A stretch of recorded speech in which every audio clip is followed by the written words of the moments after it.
तो last class में last lecture में हम मोशन चैप्टर में पढ़ रहे थे, जो कि क्लास 9th का चैप्टर 7 है, फिजिक्स का फर्स्ट चैप्टर। तो उसमें हम लोगों ने अलग बहुत से टॉपिक्स देखे थे। जैसे एक हमने डिस्टेंस देखा था, एक हमने डिस्प्लेसमेंट देखा था, एक हमने मोशन के टाइप्स देखे थे, जो कि जैसे मैंने बताया था, एक होता है यूनिफॉर्म मोशन, एक होता है नॉन यूनिफॉर्म मोशन। फिर हमने स्पीड के बारे में बात की थी, हमने स्पीड देखा था। फिर हमने एवरेज स्पीड के बारे में पढ़ा था। तो ये हमारा लास्ट टॉपिक था, एवरेज स्पीड, हमारे लास्ट क्लास का। तो इन सब चैप्टर्स के टॉपिक्स को कवर करने के बाद अब हम आज अपना नया टॉपिक शुरू करते हैं, जो कि होगा वेलोसिटी। आज हम मेजरली इस वीडियो में हम इस टॉपिक के ऊपर बात करेंगे, व्हाट इज वेलोसिटी। तो जैसा कि हमने स्पीड के बारे में पढ़ा था, अगर स्पीड को मैं डिफाइन करूं तो speed is the distance travelled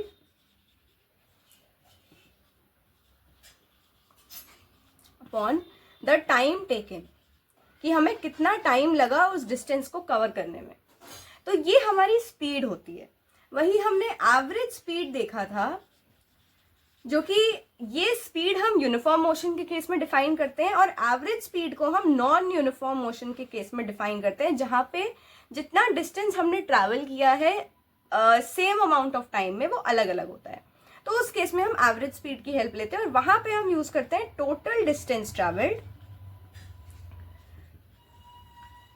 किसी भी इंटरवल में upon the total time taken. तो इस क्वांटिटी को, जो कि हम नॉन यूनिफॉर्म मोशन के लिए करते हैं, वो होती है एवरेज स्पीड। तो अब स्पीड के बारे में अगर हम बात करें तो स्पीड सिर्फ rate of change of motion है। हम बस पता लगा रहे हैं कि इसने किसी भी ऑब्जेक्ट ए ने गिवन टाइम में कितना डिस्टेंस ट्रैवल किया है, बस। और वो हमेशा सिर्फ मैग्नीट्यूड बताता है। तो यहाँ पे वेलोसिटी समझाने से पहले हम एक और कॉन्सेप्ट को समझेंगे, जो कि है स्केलर्स और वेक्टर्स, जो कि इस कॉन्सेप्ट को समझने के लिए बहुत इंपॉर्टेंट है। तो what are vectors and what are scalars? तो वेक्टर्स वो फिजिकल क्वांटिटीज होती हैं जिनमें डायरेक्शन और मैग्नीट्यूड दोनों को हम अकाउंट में लेते हैं। अगर मैं कोई भी फिजिकल क्वांटिटी डिफाइन कर रही हूं, जिसको मैं कहती हूं कि वो वेक्टर है, तो उसके लिए उस फिजिकल क्वांटिटी में डायरेक्शन होगा और उसका मैग्नीट्यूड होगा। वही अगर हम स्केलर्स का केस लें तो इसमें सिर्फ मैग्नीट्यूड होता है, इसमें डायरेक्शन नहीं होता। जैसे कि इसका एग्जाम्पल अभी के रेस्पेक्ट में, वेलोसिटी एक वेक्टर है और स्पीड एक स्केलर क्वांटिटी है, क्योंकि इसका कोई डायरेक्शन नहीं होता स्पीड का।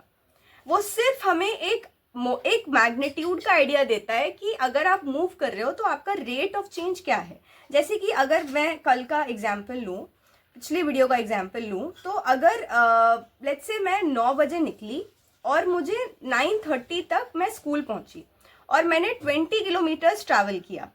अगर ऐसा है तो मैंने टोटल जो डिस्टेंस ट्रैवल किया वो है 20 किलोमीटर्स। तो मैं इसको कह सकती हूँ 20 kilometres travelled in half an hour, मतलब 30 मिनट्स।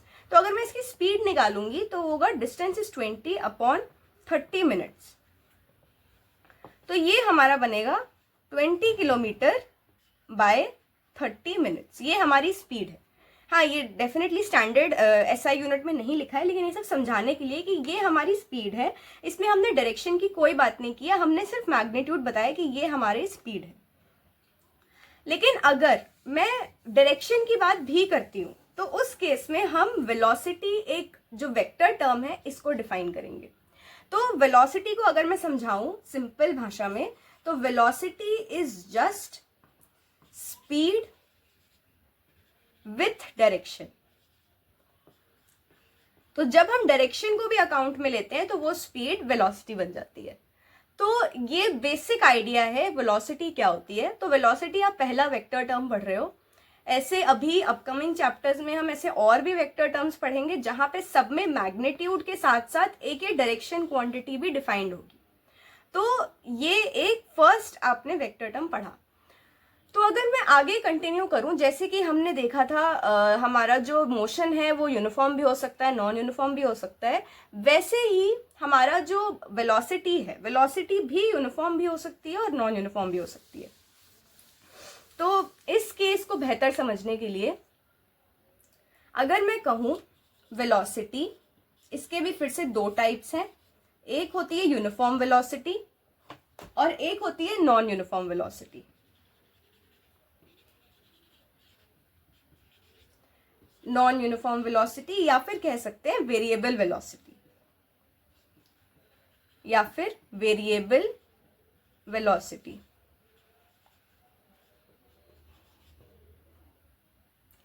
तो अब अगर मैं कहूं कि यूनिफॉर्म वेलोसिटी क्या हुई और नॉन यूनिफॉर्म वेलोसिटी क्या हुई। नॉन यूनिफॉर्म मतलब सीधी सी बात है, जैसा टर्म बता रहा है, आप वेलोसिटी में कहीं ना कहीं ऑब्जेक्ट की स्पीड में चेंज हो रहा है। तो अगर स्पीड में चेंज हो रहा है तो लेकिन किस किस रिस्पेक्ट में चेंज हो रहा है उसको समझते हैं।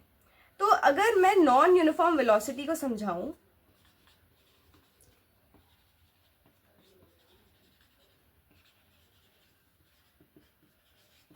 नॉन यूनिफॉर्म वेलोसिटी को समझने के लिए सबसे पहले तो इसमें हम इसका ऑब्जेक्ट की स्पीड चेंज हो सकती है, क्योंकि वेलोसिटी में स्पीड इंक्लूडेड होती है।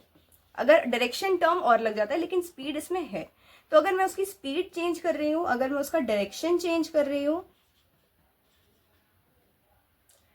या फिर दोनों, अगर स्पीड और डायरेक्शन दोनों ही, स्पीड एंड डायरेक्शन, अगर इन तीनों में से कोई एक भी बात फॉलो हो रही है तो इसका मतलब है कि जो ऑब्जेक्ट है उसका हम ऑब्जेक्ट उस केस में वो अपना कोई भी एक अगर फैक्टर स्पीड डायरेक्शन या स्पीड और डायरेक्शन दोनों अगर चेंज हो रहा है तो उस केस में हम कहेंगे कि it is non uniform velocity.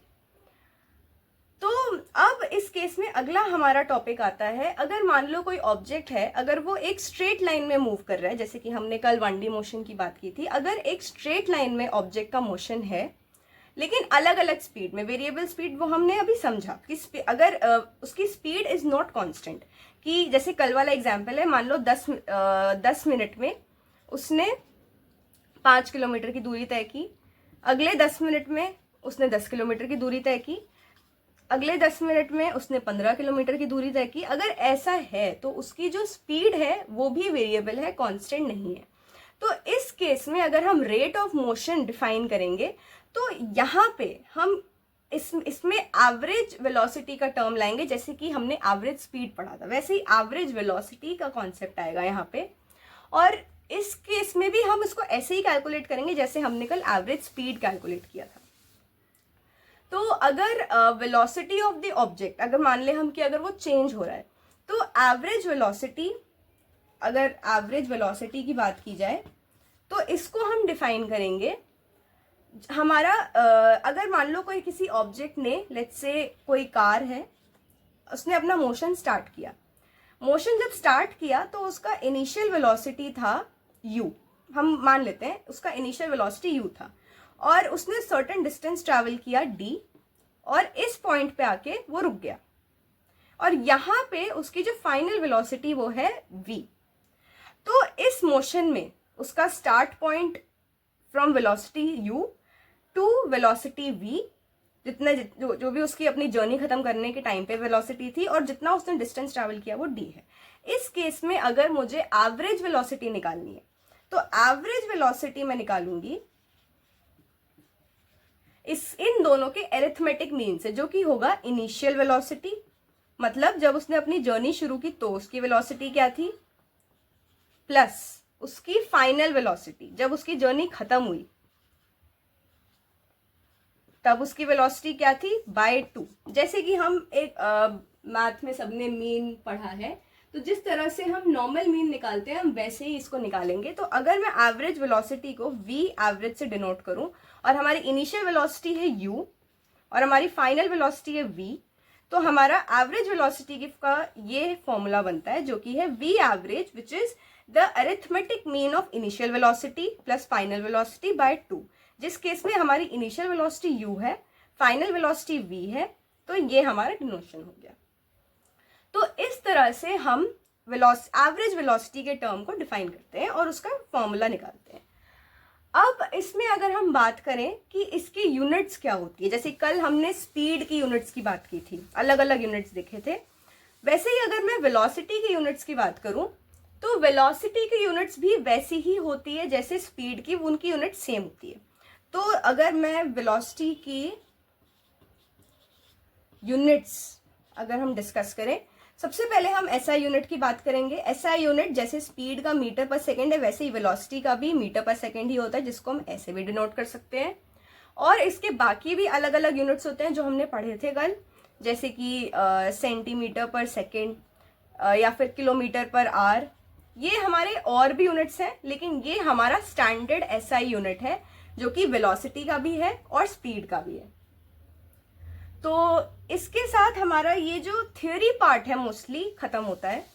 अब इसके बाद हम इसमें कुछ एग्जाम्पल्स डिस्कस करेंगे जो कि मेनली आपके एनसीईआरटी के ही एग्जाम्पल्स हैं, वो देखते हैं। तो सबसे पहला एग्जाम्पल है जो आपकी एनसीईआरटी का सेकंड एग्जाम्पल है इस केस में। अगर एक कार का ओडोमीटर, अगर उसकी जो रीडिंग बताई जा रही है इसमें, उसकी रीडिंग ये है कि जब एक ट्रिप स्टार्ट हुई, अगर कार स्टार्ट हुई और वहां पे उसने जब यू था, मतलब जब जर्नी शुरू हुई, तो जो उसकी रीडिंग बताई जा रही है कार की वो है, मैं इनिशियल है तो मैं उसको आई से डिनोट कर देती हूँ। तो जो इनिशियल रीडिंग है वो है 2000 किलोमीटर्स जब जर्नी शुरू हो रही है, और जब जर्नी खत्म हो गई तो उसकी रीडिंग आई, फाइनल है तो मैं एफ से डिनोट कर देती हूँ, जो है 2400 किलोमीटर। अब अगर इस ट्रिप को, पूरी ट्रिप को 8 घंटे लगे, तो यहाँ पे टाइम बताया गया है 8 आवर्स। तो हमें इस केस में निकालना है average speed of the car, average speed निकालना है हमें। वो कैसे निकलेगा देखते हैं। और उसके साथ में उसको दो अलग अलग यूनिट्स में निकालना है, मतलब एक यूनिट हमें जिसमें निकालना है वो है किलोमीटर पर आवर, और जो दूसरी यूनिट जिसमें हमें निकालना है वो है मीटर पर सेकंड, जो कि हमारी स्टैंडर्ड यूनिट है। तो इस क्वेश्चन को सॉल्व करने के लिए सबसे पहले हम इसमें देखेंगे कि हमें क्या क्या गिवन है। तो इसमें जैसे कि हमें दिख रहा है, हमें गिवन है, ये हमारे पूरे गिवन पॉइंट्स मैंने लिख ही लिए थे पहले, तो ये हमारे गिवन कंडीशंस है। अब अगर हम यहाँ पे देखें कि हमने डिस्टेंस कितना ट्रैवल किया, तो जब कार की इनिशियल रीडिंग 2000 किलोमीटर्स थी और फाइनल रीडिंग 2400 थी जब जर्नी खत्म हो चुकी है, तो इसका मतलब है कि इसने जितनी भी रीडिंग इसके बीच की है उतना ही डिस्टेंस उसने ट्रैवल किया है। तो जो कि इसको हम निकाल सकते हैं, अगर मैं एस को टोटल डिस्टेंस ट्रैवल से डिनोट करूं तो वो होगा 2400 माइनस 2000, मतलब इसने 400 किलोमीटर डिस्टेंस कार ने ट्रैवल किया इस जर्नी में। और हमें टाइम ऑलरेडी गिवन है। एवरेज स्पीड का फॉर्मूला हम सब जानते हैं, इसको निकालते हैं यूजिंग द डिस्टेंस ट्रैवल, जो कि मैंने एस से डिनोट किया है, और टाइम जो कि टी से डिनोट किया है। तो एस हमारा 400 किलोमीटर्स है और हमारा टाइम क्वेश्चन में गिवन है 8 आवर्स है, तो जो कि हमारा यहाँ पे अगर उसको सॉल्व करेंगे तो आएगा 50 किलोमीटर पर आवर। तो हमने इसको पहली एवरेज स्पीड निकाल ली इस यूनिट में, किलोमीटर पर आवर में। हमारा क्वेश्चन ये भी कह रहा है to also find the unit the average speed in metre per second.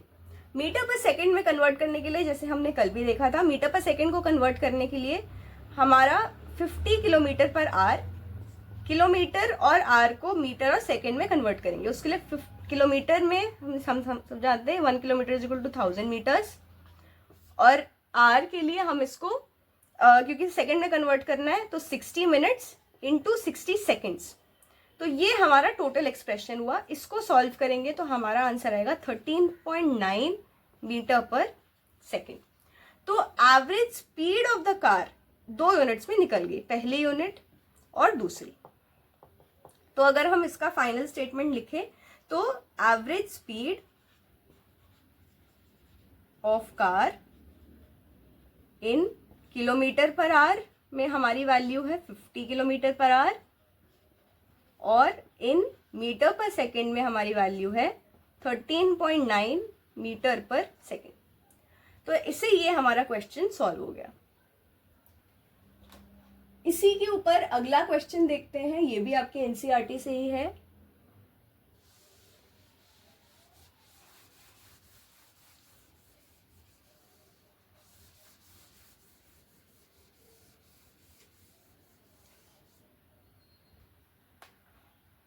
इसमें लिखा है उषा स्विम्स, उषा कोई लड़की है, वो 90 मीटर्स लंबे पूल में वो स्विमिंग कर रही है और उसने 180 मीटर कवर किया है 1 मिनट में by swimming from one end to other. तो उसने 180 मीटर्स कवर किए हैं एक एंड से दूसरे एंड कवर करने के लिए। तो उसने जो अगर हम देखें यहाँ पे तो लेंथ ऑफ द पूल जो कि क्वेश्चन में गिवन है जो कि है 90 मीटर्स और उसने जो टोटल डिस्टेंस ट्रैवल किया है वो 180 मीटर्स है और इसमें टाइम भी दिया हुआ है। टाइम इज यहाँ पे जो टाइम गिवन है वो है 1 मिनट। अब इसमें लिखा है तो इसने जो 180 मीटर्स इसमें ट्रैवल किए हैं वो है पूल का, अगर ये मैं पूल मान लूं और इसका लेंथ हमारा 90 मीटर्स है तो इसने यहाँ से शुरू किया इस एंड से और दूसरे एंड तक गई और फिर उसके बाद फिर से इसी स्ट्रेट लाइन पाथ पे वापस आई।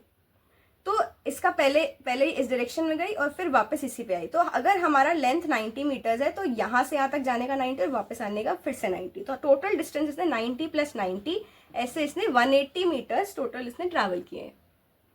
इस केस में हमें एवरेज स्पीड निकालनी है और एवरेज वेलोसिटी। तो इसमें हमें दो चीजें निकालनी है, एवरेज स्पीड और एवरेज वेलोसिटी।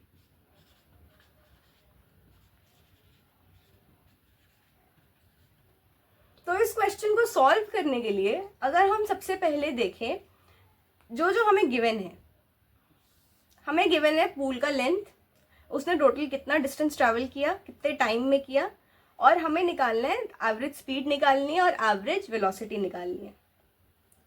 अब अगर मैं इस केस में बात करूं डिस्प्लेसमेंट की सबसे पहले, तो अगर मैं सबसे पहले एवरेज स्पीड निकालते हैं। तो एवरेज स्पीड की अगर हम बात करें तो average speed is equal to total distance travelled, जितना इसने ट्रैवल किया, बाय टोटल टाइम। तो इसने टोटल कितना टाइम दिया। तो टोटल डिस्टेंस इस केस में है हमारा 180 मीटर जैसे कि क्वेश्चन में गिवन है और इसका टोटल टाइम है 1 मिनट। तो इसे अगर मैं क्योंकि इसे हमें मीटर्स पर सेकंड के स्टैंडर्ड यूनिट में कन्वर्ट करना है तो हम मिनट्स को सेकंड में कन्वर्ट करेंगे। तो इसके लिए हम 180 मीटर्स और 1 minute is equal to 60 seconds. तो हम यहाँ पे 60 सेकेंड्स करेंगे और इसको सॉल्व करेंगे तो आएगा 3 मीटर्स पर सेकेंड। तो अगर इस केस में उषा का हम एवरेज स्पीड देखें तो 3 मीटर्स पर सेकेंड आएगा। अब देखते हैं इसकी एवरेज वेलोसिटी।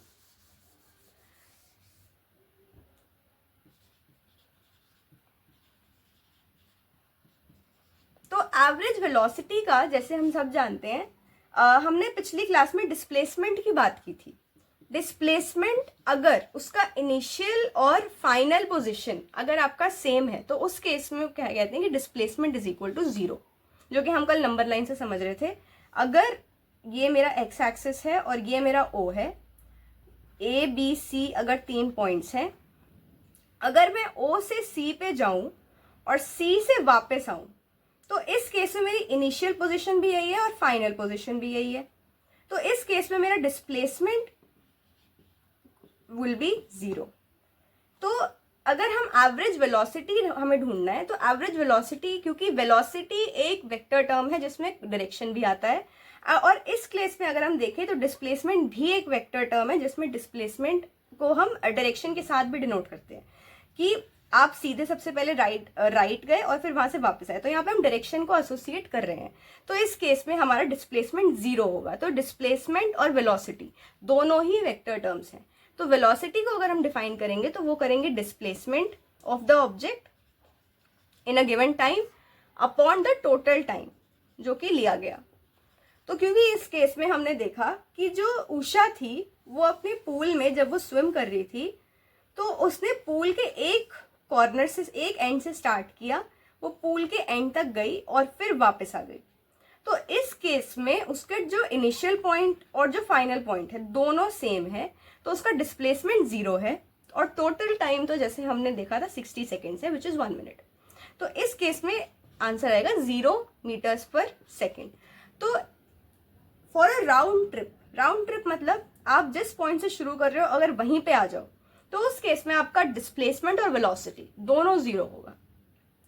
तो this will be the final जो ये क्वेश्चन पूछ रहा था। एवरेज स्पीड हमारी निकली 3 मीटर्स पर सेकेंड और एवरेज वेलोसिटी हमारी निकली 0 मीटर पर सेकेंड। क्यों? क्योंकि उसका डिस्प्लेसमेंट 0 हो गया। लेकिन अगर हम स्पीड की बात करें, स्पीड में को हम डिफाइन करते हैं यूजिंग डिस्टेंस, और डिस्टेंस एक स्केलर क्वांटिटी है। डिस्टेंस का इस बात से कोई लेना देना नहीं है कि आप पोजीशन पे वापस आ रहे हो या नहीं आ रहे हो। अगर उषा इस पूल के इस एंड से स्टार्ट कर रही है और एंड तक जा रही है और वापस आ रही है तो उसका डिस्टेंस से, डायरेक्शन से मतलब नहीं है, उसका बस डिस्टेंस ऐड हो रहा है। उसने यहाँ जाते हुए 90 मीटर्स ट्रैवल कर, वापस आते वक्त 90 मीटर्स, तो उसका डिस्टेंस डबल हो गया। लेकिन अगर हम डिस्प्लेसमेंट की बात करें तो डिस्प्लेसमेंट कैंसिल हो गया। तो ये एक स्केलर क्वांटिटी है स्पीड, और वेलोसिटी हमारी वेक्टर क्वांटिटी है जो कि डिस्प्लेसमेंट की तरह ही डायरेक्शन पे डिपेंड करती है। तो इस वीडियो के लिए इतना ही। अगली वीडियो में हम आगे अगले टर्म्स और फिजिकल टर्म्स डिस्कस करेंगे, which will be rate of change of velocity जो कि एक्सेलरेशन होता है। Thank you, bye bye.